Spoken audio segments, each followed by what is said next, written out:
April 2024 will be the biggest and most important month this year, guys. Look at this. Everything is merged together here. All the planets are very close together. Lots of new beginnings. Solar eclipse of the century is happening there. Powerful solar eclipse, which means new beginning solar eclipse, which means there is earthquake in your soul at certain level, because there are earthquakes as well on Earth. And this earthquake changes and gives you a new initiative, new direction in life, new identity areas. These are my longest horoscopes this year. I'm not gonna do such long horoscope, but this is such an important month. A new beginning, another new beginning. Saturn conjunct Mars, new cycle starts, which means you're gonna have for the next 2 years new tasks, the great work that you have to do, where you have to build perseverance, where you have to put a lot of your efforts. Where is that going to be? And you might have a master finished work within 2 years, but big challenges there as well. And the biggest event of the year, Jupiter conjunct Uranus. It will never happen again. Jupiter to conjunct Uranus in Taurus in your life. It will repeat in 84 years, once in a lifetime opportunity. I can't tell you how excited I am. New cycle. Well, will your source of abundance and opportunities come to you over the next 14 years? If you catch this message, if you understand it, you can have an opportunity for the next 14 years to be abundant. So we'll speak about each of the 12 signs. But before I start, I want to tell you that this is my birthday month, April. If I'm still alive after April with all the eclipses and new beginnings, I want to make you a gift. All my courses will be 30, 40%, sometimes even more off. I do this only once per year for 2 weeks. This is the time. All my courses, personal courses, if you want to learn astrology over 1,000 hours, they're short courses, long courses, I'll put them. You can buy them now. I hope you enjoy this. And we still have a few places for the retreat with me in Bulgaria at the end of May. We have 3 places, I think, so quickly write to me if you're interested to organize everything quickly for you. This is the most personal retreat I ever do, because I'll be looking at all of your horoscopes individually. It's very private and it's very personal. It's a small group only. So thank you so much. Let's start. Gemini, Sun, Moon, Rising. Gemini, all the action is not happening in your sign exactly. The real action is coming to you from the end of May when Jupiter starts entering your sign. It's more like a preparatory stage, but you see all the planets in April are above the horizon for you. So it's pretty busy area as well. When they're below the horizon, we go a bit more hibernate and do more private stuff. When it's above, you have kind of, more visibility, more kind of external activities, which kind of I think Geminis would like. But let's start with the eclipse. The eclipse falls in your 11th house, and it's happening while Mercury is retrograde. So for you, Mercury is the most important planet. Mercury goes retrograde from April the 1st, so around the end of March, the beginning of April, for a few days. And you use Mercury goes retrograde 3-4 times per year, but there might be some shifts and changes that starts happening in you, change of perspective, how you think about yourself, about something in your life, especially around this 11th house, about your goals and dreams and long-term projects, about friendships. You might start revising them, rethinking them.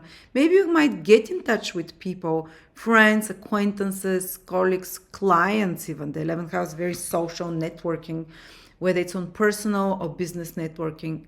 So you might be either revising who you want as your clients, or thinking, do I want to keep doing the same thing in regards to my social life, or do I want to keep seeing the posts from this person? Even on Facebook, I'm not interested, or on Instagram, do I want to follow this person, or do I want those people to follow me? These are your clients as well, or followers. There might be some rethinking there, or they might be, thinking like I can do it differently. Or there might be you meeting people you haven't seen in a while. Someone, friends you haven't seen, you connect with them. People you haven't seen for a while, you reconnect with them. Or revising some of your long-term goals, and maybe completing them, finishing them, putting some ending touches there. So this is how Mercury retrograde can happen, but you might have plans, certain social plans. Prepare for the unexpected when Mercury retrograde there. Unless you're meeting people you already know, Mercury retrograde. But certain plans when it comes to business and to connecting with others, you have to be more flexible and willing to accept that there might be different ways to do things rather than how you've planned it. And that can be frustrating if you're not flexible, but you're Gemini, you're flexible. But the big thing is that there is an eclipse on the 8th in your 8th house, 11th house, Gemini. So this eclipse also brings a lot of new energy. While Mercury is rethinking some of your old friendships and how you do goals and completing something or editing there. At the same time, this new moon eclipse says, and it's an omen for the next 1 year, you can start feeling it even before, a month before. Brand new circumstances in your social life, it means as well. And there is an element first that you might be eliminating something there with Mercury retrograde. Chiron is also part of the eclipse. You maybe have some deep realization of the wounding, the wounded healer is Chiron, and of the wounding you have, and because of which you're letting in not the right people in your life, but such kind of, there is a possibility that there is a healing for you in regards to your social persona. I don't know, at school you might have been bullied, you might not have been popular, you might not have had friends or something to think back to how was your social environment, is there some wounding there? And there can be a breakthrough because of this eclipse for this. And new friends can enter your life. They can start, maybe they have started already, but there is this newness of the eclipse. It's in Aries, new energy. It's a Rahu eclipse, North Node, something new, risky, unusual. You can open yourself about people that are very different and diverse than before. And there can be this energy of sudden breakthrough or breakdown of friendships, or breakthrough in clients and business gains. 11th household rules your gains if you have a business. It will rule your salary and bonus if you work for someone.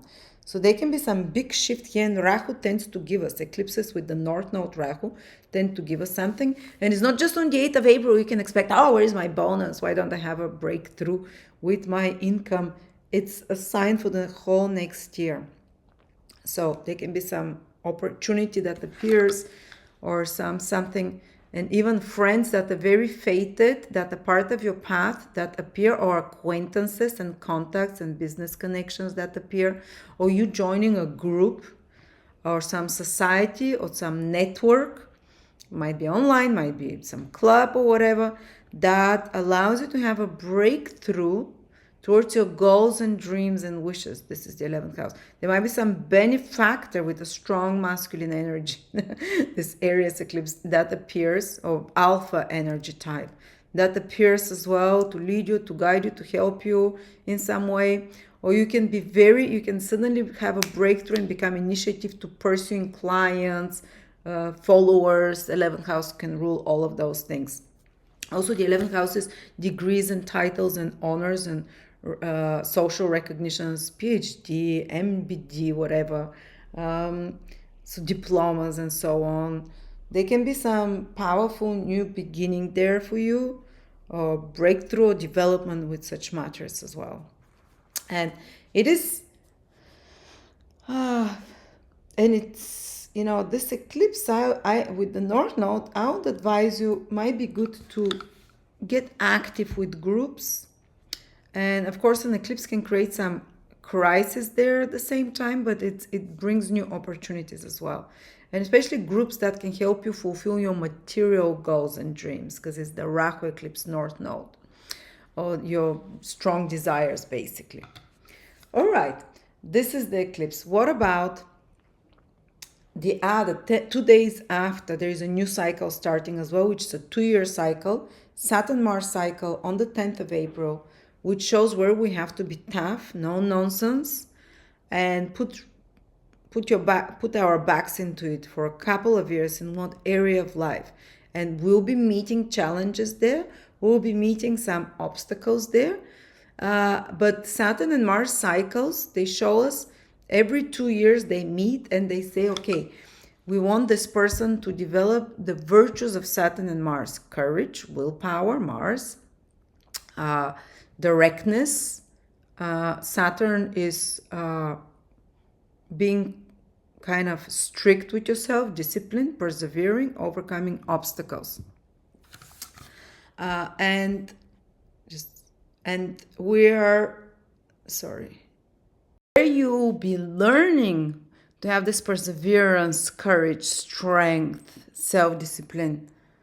From April, it's connected to your career, to your responsibilities to the world. You have to have a no-nonsense attitude there.